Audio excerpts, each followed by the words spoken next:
Hello ಹೇ ನಮಸ್ಕಾರ, welcome to ನಾವಿರೋದು ಹೀಗೆ. ಇವತ್ತು ನಾವು ಚರ್ಚೆ ಮಾಡ್ತಿರೋ ವ್ಯಕ್ತಿ ಯಾರು ಅಂದರೆ, ಸದ್ಯಕ್ಕೆ ಬಿಗ್ ಬಾಸ್ ಮನೆಯಲ್ಲಿ ಸಿಕ್ಕಾಬಟ್ಟೆ ತಲೆ ಪರ್ಚ್ಕೊಂಡು ಏನು ಮಾತಾಡ್ತಾ ಇದ್ದಾರೆ, ಯಾಕೆ ಮಾತಾಡ್ತಾ ಇದ್ದಾರೆ ಅನ್ನೋ ಕ್ಲಾರಿಟಿ ಇಲ್ಲದೆ ಹೋದರೂ ಒಟ್ಟಿನಲ್ಲಿ ಮಾತಾಡಲೇಬೇಕು ಅಂತ ಬೆನ್ನ ಹಿಂದೆ ಮುಂದೆ ಅವ್ರ ಹತ್ರ ಇವ್ರ ಬಗ್ಗೆ ಅವ್ರ ಬಗ್ಗೆ ಮಾತಾಡ್ತಿರುವಂಥ ಕಂಟೆಸ್ಟೆಂಟ್ ಅದೇ big boss contestant number 13 Charith Balappa. Dhruvanth ಅವ್ರ ಬಗ್ಗೆ. ಧ್ರುವಂತ್ ಅವರು ನಿಮ್ಮೆಲ್ಲರಿಗೂ ಗೊತ್ತಿರೋ ಹಾಗೆ ಧಾರಾವಾಹಿಗಳಿಂದ ಪ್ರಖ್ಯಾತಿಗೊಂಡಿದ್ರು ಸಹ ಇತ್ತೀಚಿನ ಕೆಲವು ವರ್ಷಗಳಿಂದ ಇವರು ಸದ್ದು ಮಾಡಿದ್ದು ಮಾತ್ರ ಬೇಡದ ವೈಯಕ್ತಿಕ ಕಾಂಟ್ರವರ್ಸಿಗಳಿಂದ. ಹೀಗಿರ್ಬೇಕಾದ್ರೆ ಬಿಗ್ ಬಾಸ್ ಅನ್ನೋ ಒಂದು ದೊಡ್ಡ ವೇದಿಕೆ ಸಿಗುತ್ತೆ, ಮತ್ತೆ ಒಂದು ಲೈಫ್ ಟೈಮ್ ಆಪರ್ಚುನಿಟಿನ ಇವರು ಅರಿಸ್ತಾ ಹೋಗ್ತಾರೆ. ಬಿಗ್ ಬಾಸ್ ಅವರೇ ಹೇಳಿರೋ ಹಾಗೆ, ಅಂದರೆ ನಮ್ಮ ಸುದೀಪ್ ಅವರೇ ಹೇಳಿರೋ ಹಾಗೆ, ಇವರು ತುಂಬಾನೇ ಸರ್ಕಸ್ ಮಾಡಿ ಬಿಗ್ ಬಾಸ್ ಒಳಗೆ ಎಂಟ್ರಿ ಕೂಡ ಪಡೀತಾರೆ. ಇಷ್ಟೆಲ್ಲ ಸರ್ಕಸ್ ಮಾಡಿ ಕಷ್ಟಪಟ್ಟು ಎಂಟ್ರಿ ಪಡೆದ ಮೇಲೆ ಇವರು ಯಾಕೋ ಆಡ್ತಿರೋ ಆಟ ನಮಗೆ ನೋಡ್ತಾ ಇದ್ರೆ ಅನಿಸುತ್ತೆ ಇವರು ಒಳಗೆ ಯಾಕೆ ಬಂದಿದ್ದಾರೆ ಅನ್ನೋದನ್ನೇ ಮರ್ತು ಹೋಗಿದ್ದಾರೆ ಹೇಗೆ ಅಂತ. ಈಗ ನಿನ್ನೆ ನೋಡಿ, ಮೆಣಸಿನ್ಕಾಯಿ ತಿನ್ನಿಸು ಅಂತ ಒಂದು ಟಾಸ್ಕ್ ನಡೀತು. ಆ ಟಾಸ್ಕ್ನಲ್ಲಿ ಧ್ರುವಂತ್ ಅವರು ಕೊಟ್ಟ ರೀಸನ್ಸ್ ಕೇಳಿದರೆ ಬಾಬಾ ಎಷ್ಟು ಅರ್ಥಹೀನವಾಗಿತ್ತು. ಆದರೆ ನಾ ಈ ಮೊದಲೇ ಹೇಳ್ದಂಗೆ ಇವರು ಏನೋ ಒಂದು ಮಾತಾಡಲೇಬೇಕು ಅಂತ ಮಾತಾಡ್ತಾರೋ ಅಥವಾ ತಾವು ಆಡೋ ಮಾತಲ್ಲಿ ಸ್ವಲ್ಪ ಅರ್ಥನಾದರೂ ಇದೆಯಾ ಅಂತ ಯೋಚನೆ ಮಾಡ್ತಾರೋ ಗೊತ್ತಿಲ್ಲ. ಯಾಕಂದರೆ ಇವರು ಕೊಟ್ಟಿರೋ ರೀಸನ್ಸ್ ಅಂತೂ ಯಪ್ಪ ತುಂಬ ಕಳಪೆ ಮಟ್ಟದಾಗಿರುತ್ತೆ. ಇವಾಗ ಅವರು ಗಿಲ್ಲಿ ಬಗ್ಗೆ ಏನು ಹೇಳಿದರು ಅಂತ ನೋಡೋಣ. ಗಿಲ್ಲಿ ಅವ್ರ ಬಗ್ಗೆ ಅವ್ರು ಹೇಳ್ತಾರೆ, ಗಿಲ್ಲಿ ಅವರು ತಾವು ತುಂಬ ಬಡವರು ಅಂತ ಶೋ ಆಫ್ ಮಾಡ್ತಾರೆ. ಆದರೆ ಹೇಗೆ ಅನ್ನೋದನ್ನು ಇವ್ರು ಹೇಳ್ತಾರೆ ನೋಡಿ. ಏನಂದರೆ, ಗಿಲ್ಲಿ ಅವರು ಬನಿಯನ್ ಹಾಕೋತಾರೆ, ಗಿಲ್ಲಿ ಅವರು ಮೈ ಕೈ ಪರ್ಸ್ಕೊಂಡು ವಾಶ್ ಮಾಡದೇ ಇರೋ ಬಟ್ಟೆ ಹಾಕೋತಾರೆ. ಹಾಗಾಗಿ ಇವರು ಬಡವರು ಅನ್ನೋದನ್ನು ತಮ್ಮನ್ನು ತಾವೇ ಪ್ರೊಜೆಕ್ಟ್ ಮಾಡ್ಕೋತಾ ಇದ್ದಾರೆ ಅಂತ ಹೇಳ್ತಾರೆ. ಈಗ ನಾವು ಯೋಚನೆ ಮಾಡೋಣ, ಶ್ರೀಮಂತರು ಬನಿಯನ್ ಹಾಕ್ಕೊಳ್ಳಲ್ವಾ ಅಂತ ಈ ಕ್ವೆಶ್ಚನ್ ಗಿಲ್ಲಿಯವರೇ ವಾಪಸ್ ಕೇಳಿರ್ತಾರೆ ಅವ್ರಿಗೆ. ಅದಲ್ಲದೆ ನೀವು ಯೋಚನೆ ಮಾಡಿದರೆ ಈ ಬನಿಯನ್ ಹಾಕೋರೆಲ್ಲ ಬಡವರು ಅನ್ನೋದು ಇವರ ದೃಷ್ಟಿಕೋನ ಅಲ್ವಾ, ಅಥವಾ ಗಿಲ್ಲಿನ ಬಡವನಾಗಿ ನೋಡ್ತಾ ಇರೋದು ಇವರು. ಯಾಕಂದರೆ ಗಿಲ್ಲಿ ತಾವಾಗೆ ಎಲ್ಲೂ ಹೇಳಿಲ್ಲ, ಯಾವತ್ತೂ ಹೇಳಿಲ್ಲ ನಾನು ಬಡವ ಅಂತ, ಅಥವಾ ತಾನು ಬಡವ, ತನ್ನ ಹತ್ರ ಏನೂ ಇಲ್ಲ ಅನ್ನೋದನ್ನು ಎಲ್ಲೂ ಪ್ರೊಜೆಕ್ಟೇ ಮಾಡಿಲ್ಲ. ಅವರು ಗ್ರಾಮೀಣ ಭಾಗದಿಂದ ಬಂದವರಾಗಿರೋದ್ರಿಂದ ಅವ್ರ ಮಾತು ಮತ್ತು ಅವ್ರ ಲೈಫ್ ಸ್ಟೈಲು ಒಂದು ರೀತಿ ಡಿಫ್ರೆಂಟ್ ಆಗಿದೆ ಅಂತ ಹೇಳ್ಬೋದು ಬೇರೆಯವ್ರಿಗಿಂತ. ಹಾಗಂದು ಮಾತ್ರಕ್ಕೆ ಅವರು ಬಡವರು ಅಂತ ಅಂದ್ಕೊಳ್ಳೋದು ಇವ್ರದ್ದೇ ತಪ್ಪಲ್ವಾ. ಅದು ಗಿಲ್ಲಿ ಅವ್ರ ತಪ್ಪು ಹೇಗಾಗತ್ತೆ. ಇನ್ನು ಅವರು ಏನು ಬಟ್ಟೆ ವಾಶ್ ಮಾಡೋದಿಲ್ಲ, ಮೈಕೈ ಪರ್ಸ್ಕೋತಾರೆ ಅಂತ ಹೇಳ್ತಾರೆ. ಈ ಬಟ್ಟೆ ವಾಶ್ ಮಾಡದೆ ಮೈಕೈ ಪರ್ಸ್ಕೊಳ್ಳೋದನ್ನು ಯಾರಾದರೂ ಬಡತನ ಅಂತಾರ? ಇದನ್ನ ಏನಂತ ಹೇಳ್ಬೋದು? ಇವಾಗ ಗಿಲ್ಲಿ ಅವರು ಬಟ್ಟೆ ವಾಶ್ ಮಾಡಲಿಲ್ಲ, ಮೈಕೈ ಪರ್ಚ್ಕೊತಾ ಇದ್ರು ಅಂತ ನಿಮಗೆ ನೋಡಿದರೆ ಏನು ಅನಿಸುತ್ತೆ? ಗಿಲ್ಲಿ ಒಬ್ಬ ಸೋಂಬೇರಿ ಅನ್ನಿಸ್ಬೋದು, ಗಿಲ್ಲಿ ಒಬ್ಬ ಮೈಗಳ್ಳ ಅನ್ನಿಸ್ಬೋದು, ಅಥವಾ ಗಿಲ್ಲಿ ಅನ್ಹೈಜೆನಿಕ್ ಅನ್ನಿಸ್ಬೋದು. ಇಷ್ಟು ಹೇಳಿದರೆ ಏನಾದರೂ ಅರ್ಥ ಇರ್ತಿತ್ತು. ಬಟ್ ಇವ್ರು ಏನು ಹೇಳ್ತಾರೆ ಅಂದರೆ, ಅವರು ಈ ಥರ ಮಾಡೋದ್ರಿಂದ ಅವ್ರು ತಾವು ಬಡವರು ಅಂತ ಪ್ರೊಜೆಕ್ಟ್ ಮಾಡ್ಕೋತಾ ಇದ್ದಾರೆ ಅಂತಾರೆ. ಇದು ಯಾವ ರೀತಿಯಪ್ಪ? ಅಂದರೆ ಬಡವರು ಯಾರು ವಾಶ್ ಮಾಡಿರೋ ಬಟ್ಟೆ ಹಾಕ್ಕೊಳ್ಳಲ್ವಾ? ಅಥವಾ ಬಡವರೆಲ್ಲ ಬರೀ ಪರ್ಸ್ಕೊಳ್ಳೋದು ಅಥವಾ ಕೆರ್ಕೊಳ್ಳೋದು ಬಡವ್ರು ಮಾತ್ರನಾ? ಶ್ರೀಮಂತರಿಗೇನು ಕೆರೆಯೋದಿಲ್ವಾ? ಅಥವಾ ಅವರು ಯಾವತ್ತೂ ಪರ್ಸ್ಕೊಂಡೇ ಇಲ್ವಾ ಮೈಕೈ? ಇವ್ರ ಮಾತಿಗೆ ಯಾವುದೇ ರೀತಿ ಅರ್ಥನೇ ಇಲ್ಲ. ಮತ್ತು ಇವರಿಗೆ ಗಿಲ್ಲಿ ಅವ್ರ ಮೇಲೆ ಸಿಕ್ಕಾಬಟ್ಟೆ ಸಿಟ್ಟಿದೆ ಅಂತ ಮಾತ್ರ ಗೊತ್ತಾಗುತ್ತೆ. ಇವಾಗ ಅವ್ರು ಹೇಳ್ತಾರೆ, ಗಿಲ್ಲಿ ನನ್ನ ಶರ್ಟ್ ತೊಗೊಂಡ, ಗಿಲ್ಲಿಗೊಂದು ಶರ್ಟ್ ಕೊಟ್ಟಿದ್ದೆ ನಾನು, ಆ ಶರ್ಟ್ನ ಅವನು ವಾಶ್ ಮಾಡಿದೆ, ಹಾಗೆ ಎಲ್ಲೋ ಮೇಲೆ ಬಿಸಾಕ್ಬಿಟ್ಟಿದ್ದ ಅಂತ. ಎಸ್, ಇದು ಅವರಿಗೆ ಬೇಜಾರಾಗಿರ್ಬೋದು, ಅಥವಾ ನಾನು ಪ್ರೀತಿಯಿಂದ ಕೊಟ್ಟಿದ್ದಂಥದ್ದನ್ನು ಇವನು ರೆಸ್ಪೆಕ್ಟ್ಫುಲ್ಲಾಗಿ ವಾಪಸ್ ಕೊಟ್ಟಿಲ್ಲ ಅನ್ನೋ ಒಂದು ಕೋಪ ಇರ್ಬೋದು. ಆ ಕೋಪನ ಹೆಂಗಿದೆಯೋ ಹಾಗೆ ಹೇಳಬೇಕು. ಅದನ್ನು ಬಿಟ್ಟು ಇವ್ರನ್ನ ಕೆಳಕ್ಕೆ ಹಾಕಲೇಬೇಕು, ಇವ್ರನ್ನ ಇನ್ನೇನೋ ಬೇರೆ ಥರ ಪ್ರೊಜೆಕ್ಟ್ ಮಾಡಬೇಕು ಅನ್ನೋ ಜಿದ್ದಿಗೆ ಬಿದ್ದು ಹೀಗೆ ಗಿಲ್ಲಿ ಅವರು ತಮ್ಮನ್ನು ತಾವೇ ಬಡವರು ಅಂತ ತೋರಿಸ್ಕೋತಾರೆ ಅಂತೆಲ್ಲ ಸ್ಟುಪಿಡ್ ರೀಸನ್ಸ್ ಕೊಟ್ಟಿದ್ದಾರೆ. ನನಗಂತೂ ಸಿಕ್ಕಾಬಟ್ಟೆ ನಗು ಬಂತು, ಅದರಲ್ಲಿ ಅರ್ಥನೇ ಇಲ್ಲ. ಇನ್ನು ರಕ್ಷಿತಾ ವಿಷಯಕ್ಕೆ ಬಂದರೆ, ರಕ್ಷಿತಾ ಈಸ್ ಫೇಕ್ ಅಂತಾರೆ. ಅಂದರೆ ನಾನು ಈ ಹಿಂದೆನೇ ರಕ್ಷಿತಾ ಅವ್ರ ವಿಡಿಯೋ ನೋಡಿದ್ದೆ. ಈ ವಿಡಿಯೋ ನೋಡಿದ್ರಿಂದ ನನಗೆ ಅವ್ರು ತುಂಬಾ ನಾಟಕೀಯ ಅಂತ ಅನ್ನಿಸ್ತಾ ಇದ್ರು ಅಂತ. ಇಷ್ಟೆಲ್ಲ ವಿಡಿಯೋ ನೋಡಿದವರು ರಕ್ಷಿತಾ ಜೊತೆ ಯಾಕಷ್ಟು ಚೆನ್ನಾಗಿದ್ರು ಸ್ಟಾರ್ಟಿಂಗು? ಅಂದರೆ ಇವರು ಇಲ್ಲಿ ಬಂದು ವಿಡಿಯೋ ನೋಡಿದ್ರಾ? ಇಲ್ಲ ಅಲ್ವಾ, ಮುಂಚೆನೇ ವಿಡಿಯೋ ನೋಡಿದರು. ಅವ್ರಿಗೆ ಅವರು ನಾಟಕೀಯ ಅಂತ ಅನಿಸಿದರೆ ಈಗ ಹೇಗೆ ಚೇಂಜ್ ಆಗಬೇಕು, ಒಳಗೆ ಬಂದ ತಕ್ಷಣ ಇವರು ಫ್ರೆಂಡ್ಸ್ ಯಾಕಾದರೂ ರಕ್ಷಿತಾ ಜೊತೆ, ಅಥವಾ ಅಣ್ಣ ಅನ್ನೋ ಪಟ್ಟ ಇವ್ರಿಗೆ ಸಿಕ್ತಲ್ಲ, ಅದು ಯಾವಾಗ ಸಿಕ್ಕಿದ್ದು? ರಕ್ಷಿತನಿಂದನೇ ಸಿಕ್ಕಿದ್ದು. ಮತ್ತು ಆವಾಗಿಲ್ಲದೆ ಇದ್ದಂತಹ ಈ ಫೇಕ್ನೆಸ್ ಇವ್ರಿಗೆ ಈಗ ಯಾಕೆ ಅನ್ನಿಸ್ತು, ಅಥವಾ ಸಡನ್ನಾಗಿ ಈ ರೀಸನ್ ಯಾಕೆ ಹೇಳ್ತಾ ಇದ್ದಾರೆ ಅಂತ ನಿಮಗನ್ಸುತ್ತೆ.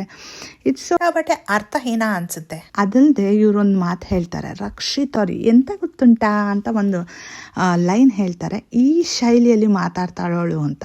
ಆಫ್ಕೋರ್ಸ್ ರೀ, ಇವಾಗ ಒಬ್ಬೊಬ್ಬರು ಕನ್ನಡ ಒಂದೊಂದು ಆ್ಯಕ್ಸೆಂಟ್ ಇರುತ್ತೆ. ಇವಾಗ ನಾವೇ ಬೆಂಗಳೂರವರು, ನಮ್ಮ ಕನ್ನಡ ಬೇರೆ ಥರ ಇರುತ್ತೆ. ಆದರೆ ಇದೇ ಬೆಂಗಳೂರಲ್ಲಿ ವಾಸಿಸ್ತಾ ಇರುವಂಥ ಮಲಯಾಳಿಗಳು, ತಮಿಳಿಗರು, ಅವ್ರ ಕನ್ನಡ, ಅವ್ರು ಮಾತಾಡೋ ಕನ್ನಡ ಬೇರೆ ಶೈಲಿ. ಅವ್ರು ಕನ್ನಡನೇ ಮಾತಾಡ್ತಾರೆ, ಬಟ್ ನಮಗೆ ಕೇಳಿಸ್ದಾಗ ಹೇಗೆ ಕೇಳಿಸುತ್ತೆ, ಬೇರೆ ಥರ ಏನೋ ಇದೆ ಅಂತ ಕೇಳಿಸುತ್ತೆ. ಹಾಗಂತ ಅವ್ರು ಕನ್ನಡ ಮಾತಾಡ್ತಾ ಇಲ್ವಾ? ಇಲ್ಲ. ಅಥವಾ ಅವ್ರು ಏನಾದರೂ ನಾಟಕ ಮಾಡ್ತಾ ಇದ್ದಾರೆ? ಇಲ್ಲ. ಅದು ಅವ್ರ ಆ್ಯಕ್ಸೆಂಟ್, ಭಾಷೆ ಪ್ರಭಾವದಿಂದ ಬಂದಂತಹ ಆ್ಯಕ್ಸೆಂಟ್. ಅದು ನೀವು ಫೇಕ್ ಅಂತ ಹೇಗೆ ಹೇಳ್ತೀರಾ? ಅದು ಫೇಕ್ ಅಲ್ಲ ಸ್ವಾಮಿ. ದಟ್ ಈಸ್ ಈ ರೀತಿ ಚಿಕ್ಕ ಚಿಕ್ಕ ಕ್ಷುಲ್ಲಕ ಕಾರಣಗಳನ್ನೆಲ್ಲ ತಗೊಂಡು ಅವ್ರು ಏನನ್ನೋ ದೊಡ್ಡದು ಪ್ರೊಜೆಕ್ಟ್ ಮಾಡ್ತಾ ಇದ್ದಾರೆ ಅಂತೆಲ್ಲ ಹೇಳೋದಾದರೆ ನಾವು ಧ್ರುವಂತವ್ರಿಗೂ ಹೇಳ್ಬೋದು. ಇವಾಗ ಧ್ರುವಂತವ್ರು ನೋಡಿ, ಇಷ್ಟುದ್ದ ಕೂದಲು ಬಿಟ್ಟಿದ್ದಾರೆ.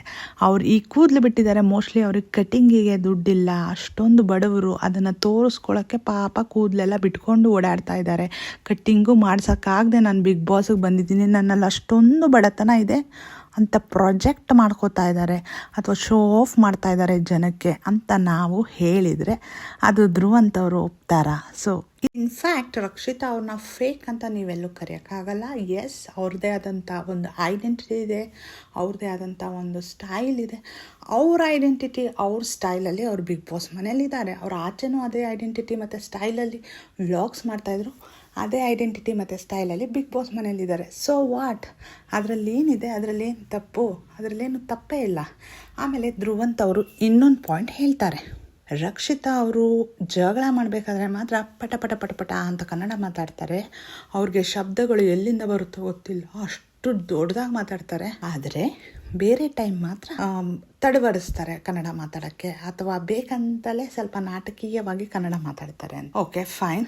ರಕ್ಷಿತಾ ಅವರ ಒಂದು ಜಗಳ ತಗೊಳ್ಳೋಣ. ಇದು ಅಶ್ವಿನಿ ಮತ್ತು ಜಾಹ್ನವಿ ಜೊತೆ ಆಗಿದ್ದ ದೊಡ್ಡ ಜಗಳ, ಗೆಜ್ಜೆ ಜಗಳ ಅಲ್ಲ, ಇನ್ನೊಂದು ಜಗಳ. ನಿಮಗೆಲ್ಲ ನೆನಪಿರ್ಬೋದು, ಸ್ಟಾರ್ಟಿಂಗ್ನಲ್ಲಿ ಒಂದು ಜಗಳ ನಡೆಯುತ್ತೆ. ಅದೇ ಕಾಕ್ರೋಚ್ ಸುದಿ ಮತ್ತು ರಕ್ಷಿತಾಗೆ. ಅಂದರೆ ಕಾಕ್ರೋಚ್ ಸುದಿ ಅವರು ರಾಕ್ಷಸನ ರೋಲ್ನಲ್ಲಿ ಇರ್ತಾರೆ ಮನೆಯೊಳಗೆ. ಆವಾಗ ರಕ್ಷಿತಾ ಅವರು ತಮ್ಮ ಪ್ಯಾನ್ ಅನಿಸುತ್ತೆ, ಕುಕ್ಕಿಂಗ್ ಪ್ಯಾನಲ್ಲಿ ಈ ಕರೆಲ್ಲ ಹಾಗಲಕಾಯಿ ಫ್ರೈನ ಮಾಡ್ಕೊತಾ ಇರ್ತಾರೆ. ಆ ಟೈಮಲ್ಲಿ ಸುದಿ ಅವ್ರು ಏನು ಮಾಡ್ತಾರೆ ಅಂದರೆ, ಗ್ರೀನ್ ಟೀ, ಅವ್ರು ಕುಡಿತಾ ಇದ್ದಿದ್ದು ಗ್ರೀನ್ ಟೀಗೆ ಉಗಿದು ಆ ಉಗ್ದಿರೋ ಗ್ರೀನ್ ಟೀನ ತೊಗೊಂಡು ಬಂದು ರಕ್ಷಿತಾ ಪ್ಯಾನ್ ಒಳಗೆ ಹಾಕ್ತಾರೆ.